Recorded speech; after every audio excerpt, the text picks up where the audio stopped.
This video is going to be about how to change the rear sprocket on a motorcycle. We're going to use the 650 Ninja as our example, but it would be very similar for most motorcycles, especially most modern motorcycles. And along the way, I want to show a bunch of little tips that I think are really worth knowing if you're going to do this kind of a job.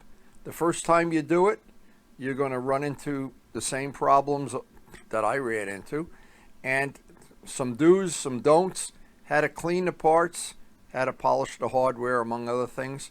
And it's just a good basic 101. If you've never done a job like this, I think you should watch the video and try to pick up some of the tips. And if you're an experienced mechanic, maybe there's something on here you can learn. And if you've got some great tips to share, please leave them down in the comment section. Well, let's get ready to change the sprocket. Now, I don't know, I think they come from England, but they're available online, and at least they were at the time when I bought this one. And the next time I went online, they weren't available online. So I don't know if I'm one step behind the learning curve here, but I do have them on several of the other bikes. And again, I think they come from England originally, but I'm not really sure. But they're a little bit more expensive than a stock factory sprocket. But of course, you have that extra advantage of that they look a little nicer than the flat black sprocket that usually comes on a bike. You also have another choice. I have about 20,000 miles on the bike that I'm going to change out today to 650. And at 20,000 miles, the stock sprocket was already looking like maybe it had a little wear and tear on it. So I had already replaced the chain earlier, and I was going to do this change today and change the tire at the same time, and that's on a separate video. But this is a very easy job to do. It's a pretty straightforward job to do. There's no reason any backyard mechanic with tools should not be able to do it.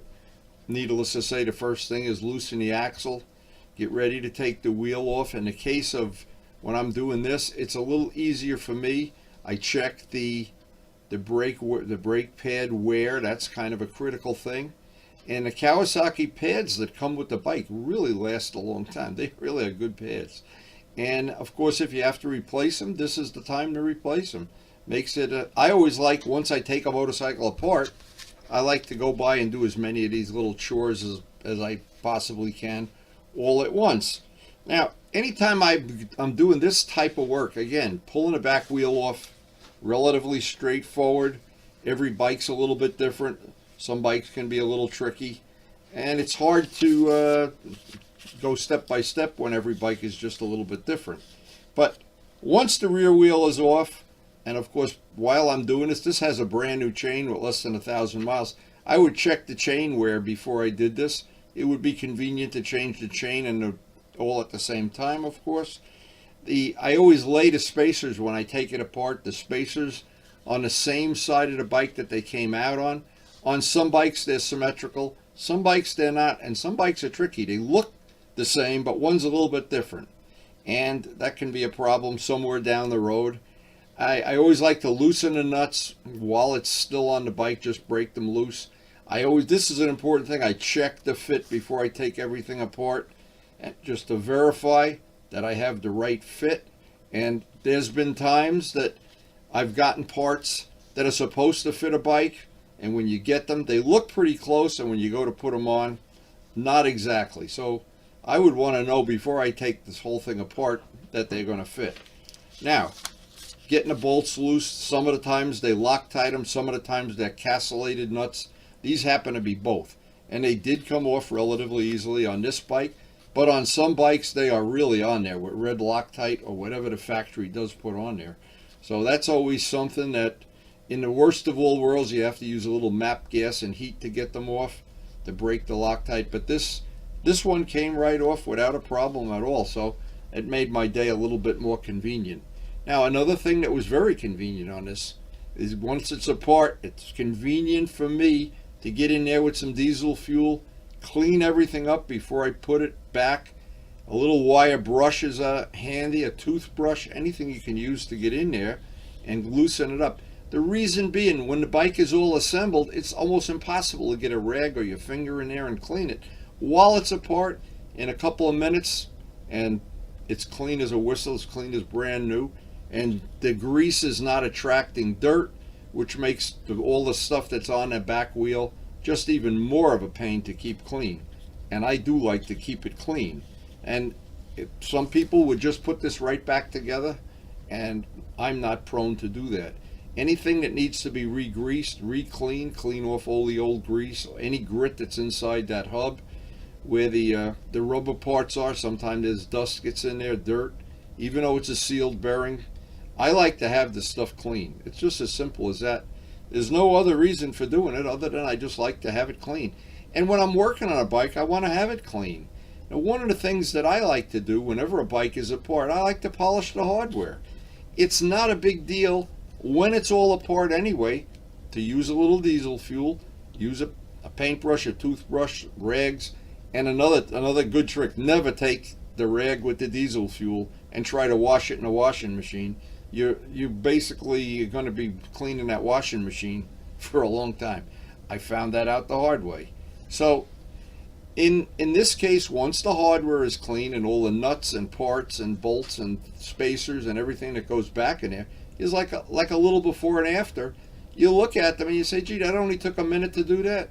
And when the bike is all back in one piece, you really see the difference. And I always think what a shame it is when you see somebody that's got a really nice clean bike and everything is beautiful, the custom painting and the wheels or whatever, or some chrome parts or some polished parts, and all you look and there's a rusty bolt or a nut or a screw or something. It's just a shame because it only takes a few minutes more to clean it up right.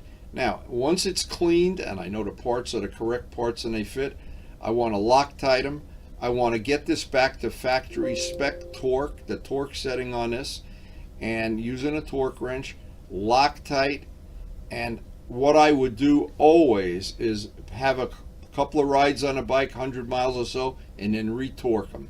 The factory spec is usually right in the manual, even in the little manual you get when you buy the bike. Because that, when they are in the cush drive, they are taking a beating. There's vibration back there.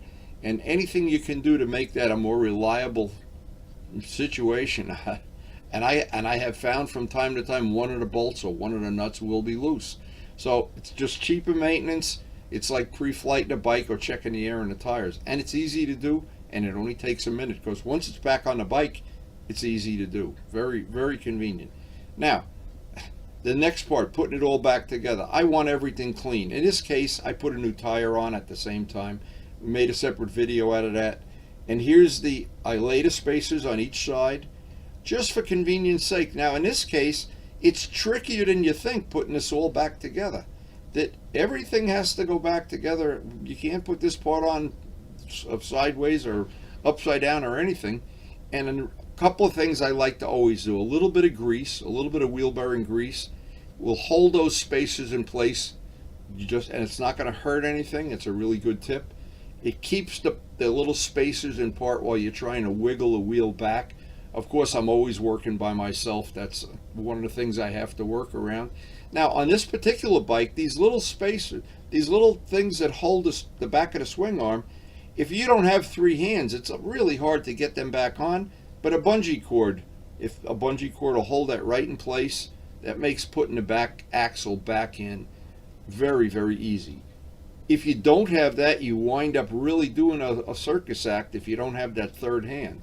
And with that little bungee cord on there, holding things in place, the grease holding the spacers in place, getting the chain back on, of course, it goes without saying that a lot of these things, I want to make sure all of the things that the bolts that hold the caliper, I cleaned the calipers while I had them apart, take some compressed air, blow all the dust and dirt out of them. And in this case, I want the bolts that hold the caliper on to, of course, be Loctited and torqued to factory spec.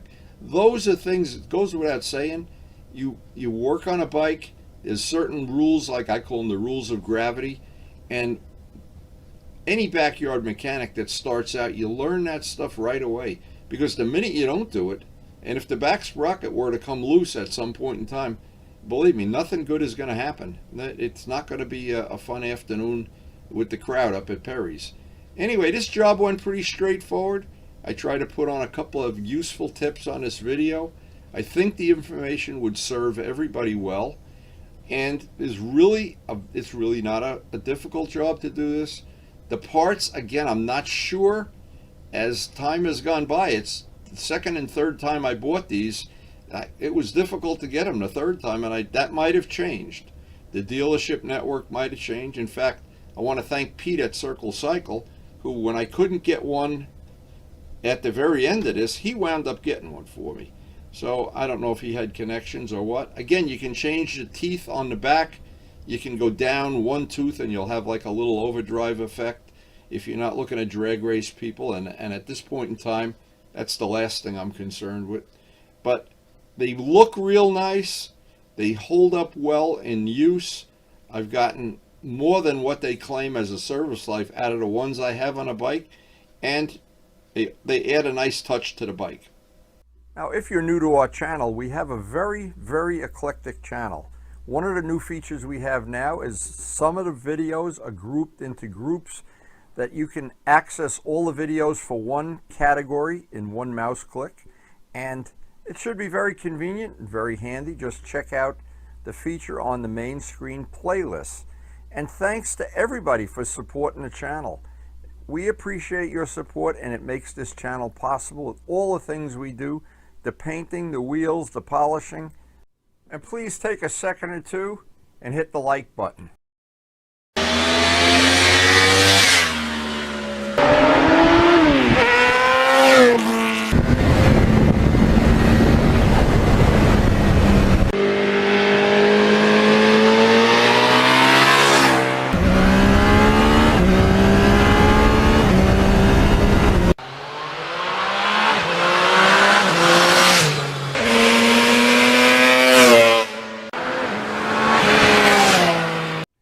And thanks everyone for watching.